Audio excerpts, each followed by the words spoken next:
I know that one of my viewers sent me how a broken voice made Japan's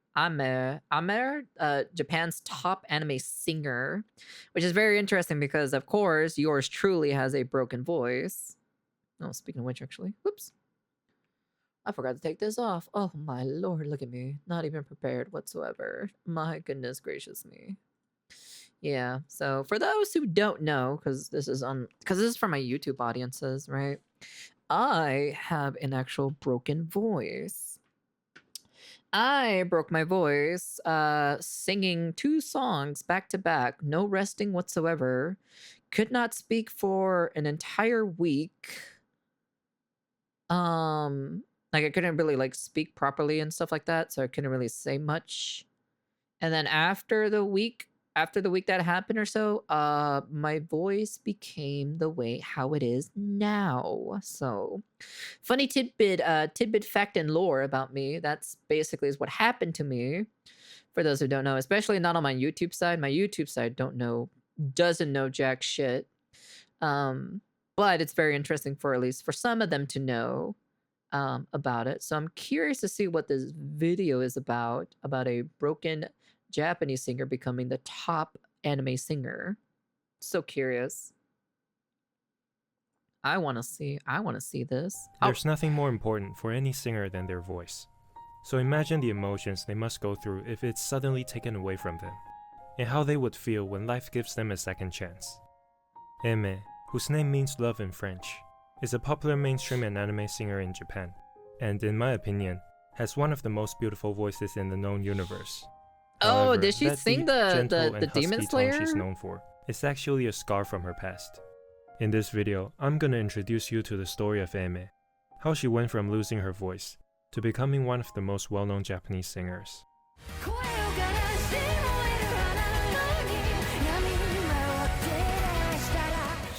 Aime grew up in a household filled with music, thanks to her musician father. She was exposed to jazz and started learning piano and guitar at a very young age. It didn't take long before she discovered her passion for singing. Lucky my dad didn't do jack shit. All he did or so was fucking locked us up in in the bedroom and jerked off all day.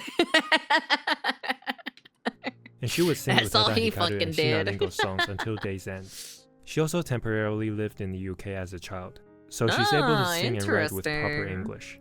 In junior high, she became a massive fan of Avril Lavigne, buying all her albums and every magazine Jesus, Avril Lavigne? My god, that is a name. That's a throwback name, alright? she appeared in.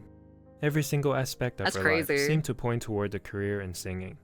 That is, until one random morning, at the age of 15, Aime woke up and realized that she had lost her voice. Her parents immediately took her to the hospital to see an ENT specialist. After a series of tests, the doctor explained that her loss of voice was caused by overusing her vocal cords without proper technique. Wow, relatable. Wow, that is so relatable to some degree. Jesus Christ. Aime was advised to adopt a less invasive treatment of vocal rest, where she must remain completely silent for a long period of time to allow her vocal cords to recover. Thus began the toughest time of her life. There's no guarantee of how she would sound or if she could ever sing again once the treatment's over. And as communicating with her peers became extremely difficult, the already introverted Aime began to spend more and more time in isolation. The silence lasted for over half a year. God damn, holy shit, half a year? My god, dude, that's crazy. Okay, mine never lasted that long though, but Jesus. After more than 6 months, Aime started by whispering and making small sounds to gradually warm up her vocal cords. You know, that's the funny thing. Sorry for pausing though. That's the funny thing. That's also what I did too as well. When it came to my vocal cords too. When mine was damaged. Thank you for the follow. Welcome. Once she could speak at a normal volume, she began experimenting with different vocal techniques that are less demanding on her throat. After a spell of weekly visits to the hospital, her doctor had both good and bad news to share. The good news was that with a more gentle vocal style, Aime could continue singing and pursuing her dream. The bad news, however, was that due to a nodule that had developed, which leads to a deeper and huskier voice, her vocal cords could never fully heal on their own. Man, this is so relatable, to be honest. God damn, dude. But that was good enough for her. After spending months worrying about whether she could ever sing again, Amy realized just how much she wanted to become a singer. With a newfound purpose, she also discovered suitable singing styles that allow her new voice to flourish while staying protected. That's the thing itself. I need to find like certain styles that'll fit my voice. Even though personally I still push it to do my old style still from time to time, but you know. Hey, dubstep. The very same voice that is now loved by millions of people around the world. And since Eme is fully aware of how fragile her vocal cords are, she has continued to hone her techniques with a total concentration to this day. In 2011, Eme signed a contract with Forcing, a management company under Akeha Springs, the famous production group behind some of the biggest Japanese singers like Yonezu Kenshi and Lisa. She then released Your Favorite Things, a cover album of pop songs with jazz arrangements. The album reached number 4 on the jazz album chart, while its lead track, Poker Face, hit number 1 on the jazz chart.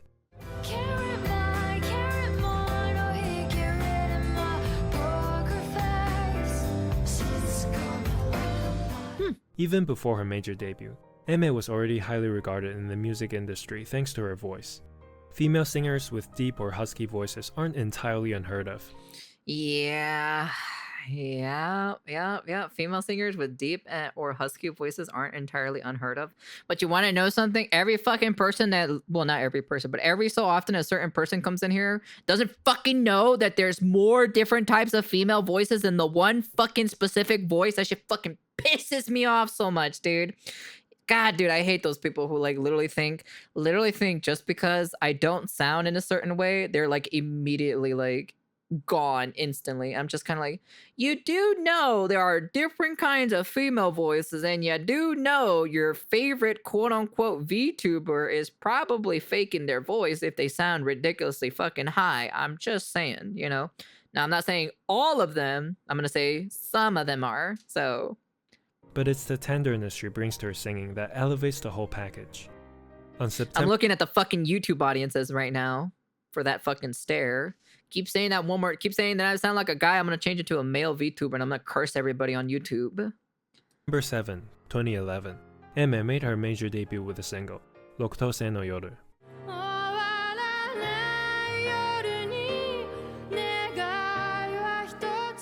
The song was chosen as the ED for the anime, number 6, marking the first chapter of her journey to becoming one of the most decorated anime singers. Her first taste of success was soon followed by her second single, Repray, this time as the ED for Bleach. Ooh! I didn't know she sang this one. My god, dude. That's crazy. Repray climbed as high as number 3 on Billboard Japan, instantly making Eme one of the most exciting rising stars in anime music. I did not know she sang that one. In 2012, Eme released her first full album, Sleepless Nights. Eme herself is a certified night owl, so many of her songs are written late at night, hence the title. The album includes Hoshikuzu Venus, the theme song of a popular Japanese drama, and her first introduction to the mainstream audience. In short, Twitch chats are better. Do better, YouTube frogs. Another noteworthy track is Yakolesha, Nothing to Lose, a song that reflects on Eme's struggles during the period when the future of her voice and dreams was uncertain.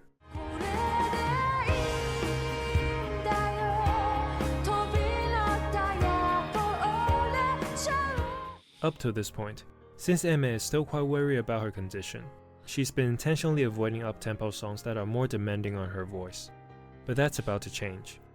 In 2013, a composer/producer named Sawano Hiroyuki was working on a song for the new Gundam OVA. He is one of the most influential composers in anime history, having worked on Guilty Crown, which I mentioned. Oh my god, Guilty Crown? That's a throwback name, to be honest. I already told you, fuck them, give them 360 a year. In my English video, Attack on Titan. Sure, I'll take a look at it. And later, more recently, not right now. Solo Leveling. No, Solo Leveling. He had discovered Eme through her jazz cover album back in 2011, and had been eager to collaborate with her ever since. After receiving the demo from Sawano, Eme was initially hesitant about accepting the offer, as the song represented a significant departure from what she had been used to over the years, given her situation. But eventually, the chance to work with someone of Sawano's pedigree was just too good to pass up. Plus, it might be time for her to test her limits. So she agreed to sing as long as they could find a balance between protecting her voice and meeting Sawano's demands, which they did. To celebrate their first collaboration and show his gratitude for Aimee, Sawano titled the song "Re-I-Am," a rearrangement of her name.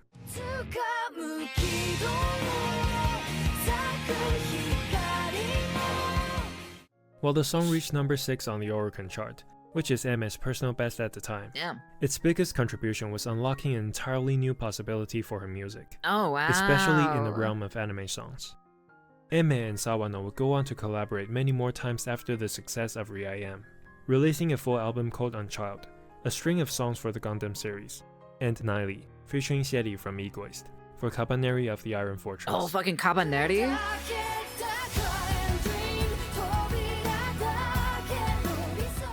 Although Aimee has put in a lot of effort into protecting her throat, the increasing live shows and releases of more intense songs still took a toll on her. Consequently, in January 2015, at the first stop of her first ever tour, her voice gave out. Only 5 songs into the concert, Aimee was already barely able to sing, but when she asked the audience if they minded listening to the end, the fans cheered. After 2 hours of struggle, many of her fans teared up and thanked her for staying on stage till the end, while Aimee and all of her staff cried together. Damn, that's crazy though. Fuck, man. I can feel my vocal cords fucking crunching up or so, like in a fetal position just from that. Despite recovering soon after, the scare reminded her that as long as her vocal cords aren't fully healthy, it's a mine that could always go off if she doesn't tread carefully. When she was a teenager, she was advised to opt for the less invasive rest treatment, but now, it is possible to remove the nodule with surgery. However, there's a decent chance that her voice would change drastically, and that's not a risk she's willing to take. Oh, that's interesting. I did not know about that actually. So ultimately, Aimee decided to live with this imperfect voice of hers. The incident also marked a turning point in Aimee's career. Since her debut, Aimee had always been under the impression that her music was the only thing that mattered. Showing her face would only ruin the image of her music. Adding the fact that she's timid by nature, there was a long time when many people didn't even know what she looked like. Even at her concerts, the stage was always dark, and she would sing while facing downward. But after this incident, she realized that the fans were there for her. Even when she couldn't sing properly, the fans were still cheering and encouraging her. People actually like Aimee the person, and suddenly, the spotlight no longer feels intimidating. This chapter of Aimee's career actually reminds me a lot of another popular anime singer, Lisa. When Lisa achieved her own career milestone in 2014 by performing at Budokan for the first time, she too lost her voice during the show. If you've seen my video on Lisa, you would know that the demoralizing incident was also a turning point in her career. To show her appreciation for the fans who stayed and cheered for her, she wrote a song called Rising Hope, which became one of her more popular songs. Oh, I know that one. Yep. Lisa's one of my favorite artists. I look up Similar to to Lisa, Aimee also wrote a song to celebrate the bond she built with her fans and staff through that experience. A track that, for many years, would be her most popular anime song, Brave Shine. Brave Shine.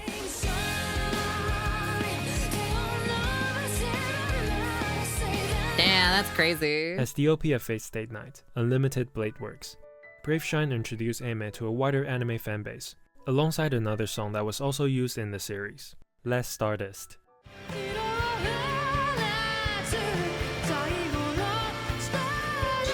But that was only a small taste of what was to come. As 2016 was the year she truly became a household name in Japan.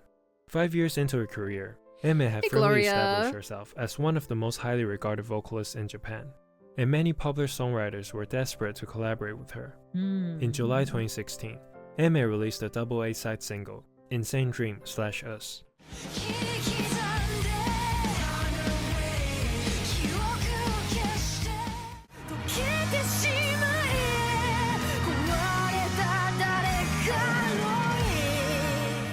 Insane Dream was produced by Taka from Monokoroku, known for songs like Wasted Nights.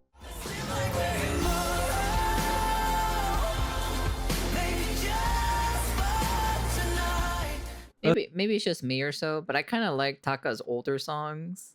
I like his older songs. That's about it. I've never listened to any of his newer ones. I've listened to like maybe a couple, but I just like his older songs. You know. This was You already know created the by answer to TK that, from Gloria. Intoshite Shigure, best known for one of the biggest anime songs ever, Unravel. Jesus fucking Christ! What an opening. And those were just warm-ups. In August, Eme released one of my favorite songs of hers, Chocho Musubi.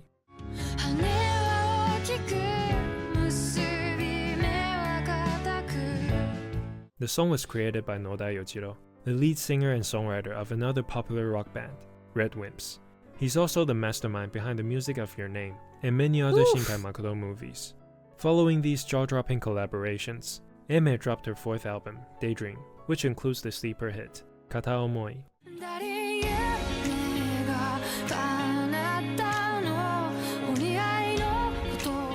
The song was initially only popular among her fans, but after a year since its release, it eventually reached the general public and is now her biggest mainstream hit. Oh really? To round out this Wow, that's absolutely impressive. insane run of releases, Eme finished the year with Akane Sasu, the OP of my favorite anime, Natsume's Book of Friends, Season 5. Oh my god.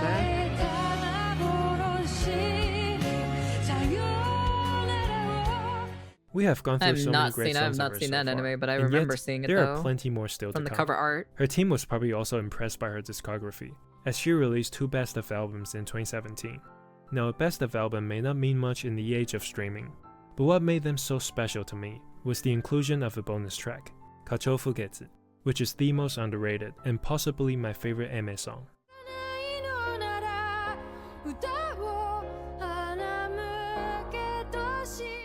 From 2018 to 2020, Eme continued to prove why she is one of the most diverse singers in the industry, having tremendous success in both mainstream and anime music.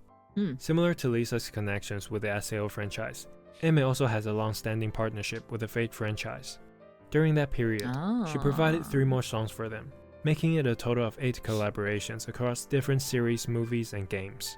But apparently that wasn't enough for her, as she also sang Spark again for Fire Force Season 2. Fire Force? Refrain, the theme song of After the Rain, which is one of her best songs ever, and even outshone its anime. Yeah, kitsune.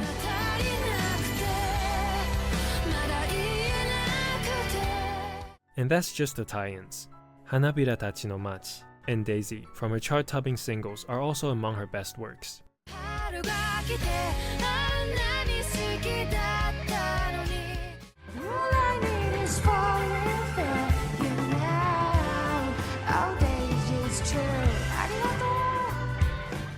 Aside from a string of top-quality single releases, in 2019, Eme somehow managed to release 2 albums on the same day, Sundance and Penny Rain, which for some reason sounds like a new generation of Pokemon games. What? While both albums included previous releases, one of the standouts among the new songs, Koi wa Zurai, was written as a spiritual successor to Kata Omoi, and sure enough, it became one of Eme's more popular tracks as well.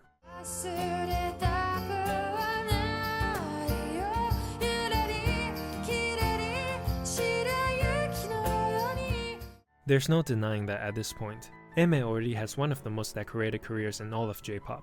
She has consistently been at the top of her game for nearly a decade. Sheesh. Her music appeals to both mainstream and subculture audiences, and it's rare to find an artist with such a balanced discography that caters to both sides. Take away anime songs like Brave Shine, and she's still a successful mainstream singer. Take away hits like Kata Omoi, and she still has one of the best anime song collections. However, despite all the accomplishments I've just mentioned, the true breakout year that catapulted her into global popularity wouldn't come until 2022. Is it the Demon Slayer one? It all started on September 25, 2021, when Eme announced that she would be providing the theme songs for Demon Slayer Season 2. This was probably the most anticipated season throughout the series, since it followed the phenomenal Season 1 and the Mugen Train movie that took the world by storm. And for Eme, she had some massive shoes to fill, as Gurenge and Homura by Lisa are such iconic anime songs that truly define Demon Slayer. On December 5th, 2021, the first episode of Demon Slayer Season 2 aired, and people finally got to experience its newest OP, Zankyo Sanka.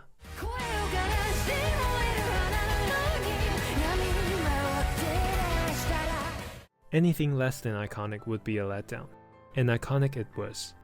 Eme suddenly became the focal point of the national spotlight, And as if that wasn't enough, on December 17, she joined Mile and Ikura from Yoasobi to perform Omokage on the first take.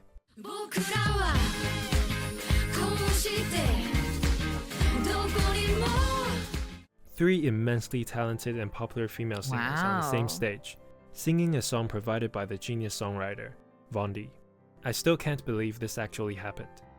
Like most anime songs, the popularity of Sankyo Sanka only kept rising as the season progressed, carrying into 2022. Aime started the year by returning to the first take to perform Kata Omoi, followed by a performance of Sankyo Sanka. ありん夢が叶ったの愛してる声を轟け夜のその向こうへ涙で滲んでた As soon as Sankyo Sanka was released, it soared to the #1 spot on almost every music chart in Japan. It stayed at the top of Billboard Japan for a total of 9 weeks, and became the #1 Japanese song of 2022. Damn, that's At the end of the impressive. Aime was invited to Kohaku for the first time in her career, Wow, that's actually pretty crazy having a broken voice or so. This is basically what she pulled out to be. where she gave a live There's so much performance of relatability Sankyo here. Sanka in Like, there's Omokage. so much こっ relatability. からはド派手に行くぜ声を枯らして燃える花のように闇を照らしたら僕らは Does she embrace her voice crack? I think she does, actually. While I personally like subdue mine. Fast forward to June 2025. That's interesting. It was announced that Aime and Lisa will both be singing for the new Demon Slayer movie, Wow. Infinity Castle. Oh, that's The crazy. song, A World Where the What? Sun Never Fucking Rises, Lisa? was released the day after Wow, the that's movie's crazy. premiere, on July 19. 元凶絶対の立身な darkness While Aime and Lisa didn't quite reach the level of their magnum opuses, the movie was a massive success in Japan, overtaking Spirited Away with the second highest box office in Japanese history. Oh yeah, I did Trailing hear about only that. behind Yeah, Mugen I Train. did hear that the Demon Slayer movie was a fucking box office smashing hit too. When Aime's Never voice seen was it, taken so. away from her, it was the toughest 6 months of her life. But from that experience, she realized just how much singing meant to her.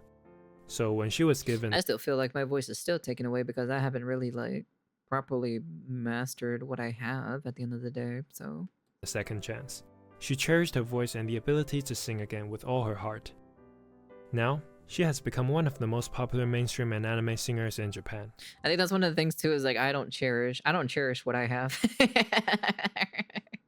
I guess like that's kind of like the difference or so, you know. And then also on top of that, it's just like my body has like a like kind of like a reflex reaction or so of not going super far or pushing it in a certain direction or so. So it's scared to even go where it needs to go. But it's kind of like basically it. But the problem is, right? Instead of like trying to like sing, all I do is just mimic. That's all I can do. Like it's whatever I hear, it's basically is what I try to replicate. And that's kind of like the gist of it. So I've never had really proper singing. I also did fuck up my vocal cords. That's why I have a more I guess you can say more huskier and more, you know. She made her fly into something great. Yeah, that's the thing itself. Co-training arc begins now. Road to find your voice. I guess I've kind of found it, but not necessarily. Like it's still very like rough or so, like finding my actual legit voice, because like finding the transitioning point to transition to like to go from one certain note to another. Plus also like there's also like a big gap from like my chest voice to transitioning over to like my high voice. There's like a gap. Like it skips like a couple scales to go into the high note, which is my head voice, I guess it would be, or my throat technically.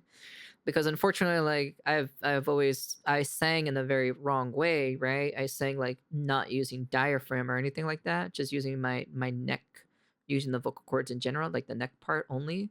And that's how I literally fucked up mine. Couldn't speak for quite a while.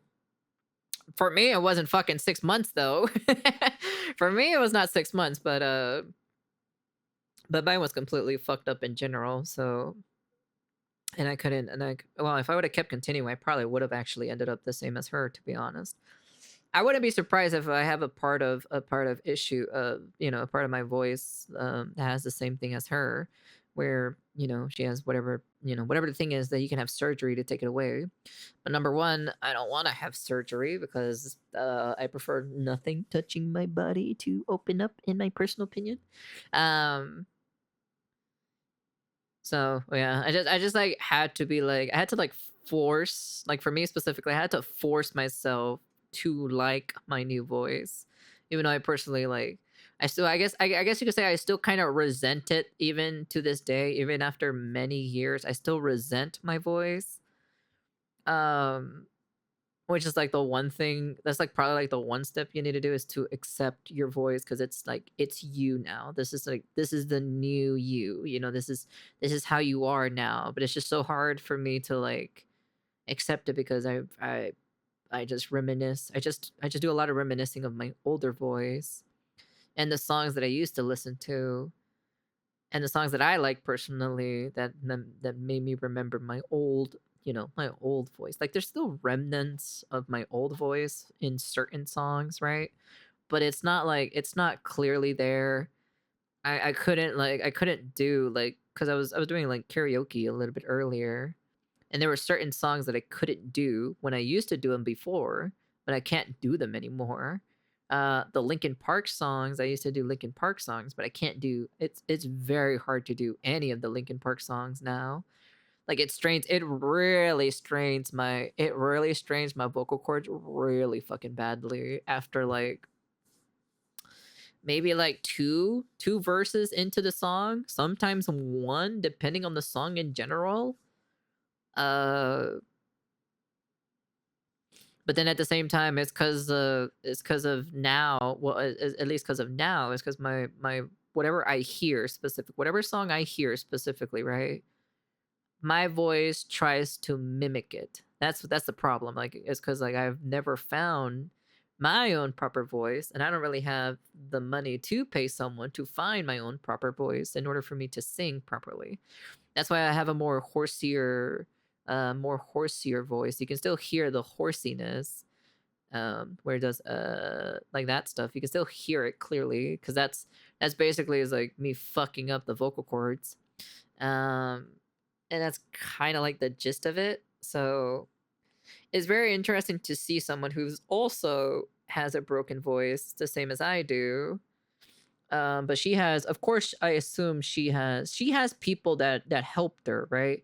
Because she learned how to sing, and then with proper etiquette afterwards. I assume like her dad or her family probably like top tier quality of like vocal lessons. Curiosity, anyways. I'm just curious to see what she did afterwards, right? To regain, I guess you can say, to regain where she is, and then kind of like basically do what she's doing now. So while yours truly over here is fucking flat ass broke as shit, so I'm still doing, probably improper techniques and probably improper way of singing. Probably I still am. I wouldn't be surprised, and still probably doing it incorrectly at the end of the day. So it's because I haven't really found uh the singing voice. Like I think I did. Like I think I maybe kind of found my own singing voice, but like it's still hard to like, I guess you can say, do it because there's like no proper foundation for it to be consistently. That's why when I sing or so certain songs, it always sounds different every single time. It's never usually the same. Granted, it's different genres, right? But it's like there's no, I guess you could say, like there's no consistency with it. Like there's not like a specific consistency. They're like, okay, this is what she sounds like, and this is like, consistency of singing certain in general. That's kind of like the generally gist of it. But yeah, for those who don't know, on my YouTube side, yes, I have a broken voice, and that has been plaguing me for years and years. um Even to this point of day, I haven't really like fully accepted it. I've what's the word? I've put up with it but I haven't really like accepted it as it like being my core self, you know, because like it's just something that like I just can't really face the facts, and I just kind of like reminisce on older stories, and that's kind of like not older stories, but kind of like my older voice. I just reminisce my older voice a lot more than my new voice. Even to this day, even after many years of like still singing, still pushing it, still trying to, you know, find ways to get it back to where it was and everything. Um, you know, sometimes I will sometimes push my vocal cords even a little bit harder to try to bring it back to see if I can still get it or so, but nothing really happens. Nothing like sometimes I can't even do the notes anymore. Sometimes just air comes out, and or it'll sound faded, it'll sound like super faded, or it'll sound really super weak, or it'll make a noise and then it'll cut out, and then it'll come back again, and then that's kind of like it's like, or it's either like super shaky because it just can't do it, or it can't hold it for that long. That's kind of like the gist of it. So yeah, like even to this day I'll miss my old voice. Like I have to find a way to like let it go, but it's just so hard because it was a piece of me, and that's kind of like the gist of it. So yeah.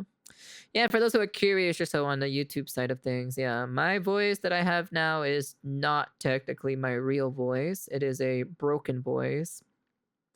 It is a broken voice that I have had many years from now on, and I even to this day I have not accepted it the way how it is. So when it comes to singing, I am very very super self-conscious, and also I am like my body reacts like it kind of like pulls back or so, like it kind of like restrains itself in order for me to like not do what it used to do, and that's kind of like the gist of it. But yeah, anyways, enough of the sob story. Anyways, that's the end of the video. You guys can comment, like, subscribe to all that fancy jazzy stuff.